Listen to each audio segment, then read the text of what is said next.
มาต่อใน EP ที่2วิธีแก้ไขสำหรับพอร์ตติดลบ จากที่ทุกคนเทรดติดลบ ขาดทุนหนักเลย ทุกคนจะมีวิธีแก้ไขแบบใด เดี๋ยวมาฟังนำกันในคลิปวิดีโอนี้ เดี๋ยวคิมจะยกหัวข้อหลักๆมาให้ฟังนำกัน 1. นั่นก็คือหยุดเทรดแล้วกลับมา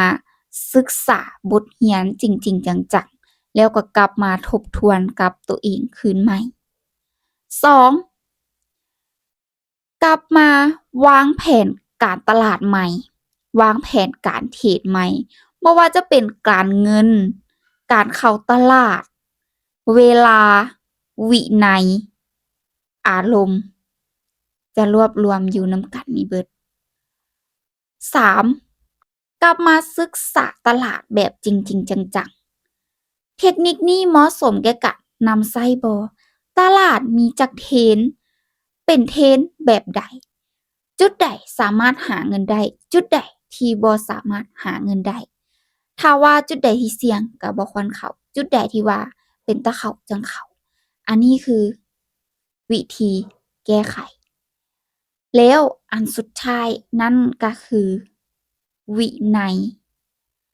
ตัวนี้มันจะรวมอยู่กับหัวข้อที่2เด้อทุกคนเด้อ แต่ถ้าจะเว้าหลักๆก็คือทุกคนต้องมีวินัยให้กับตนเอง ตั้งเป้าได้เป้าเสีย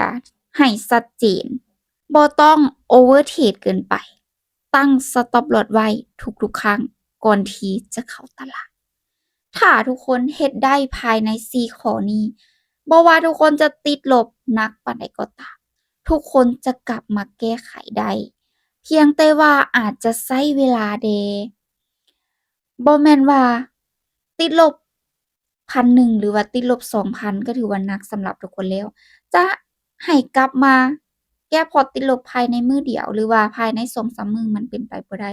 ทุกคนต้องวางแผนว่า โอ้ เดือนนี้ข้อยติดลบไปนี่หนักเลย เดือนหน้าข้อยจะแก้พอร์ตติดลบให้ได้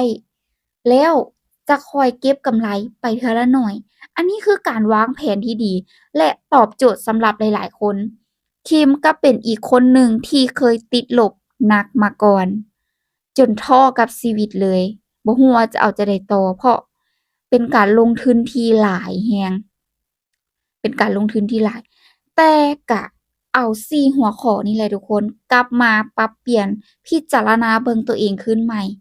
แล้วปัจจุบันนี้คิมกล้าเว้าได้เลยว่า คิมสามารถหาเงินในทางการเทรดนี้ได้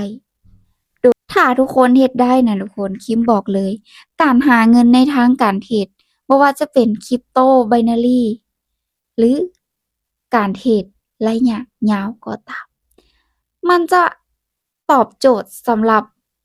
การหาเงินในทางนี้เลย หรือว่าในยุคเศรษฐกิจแบบนี้เลย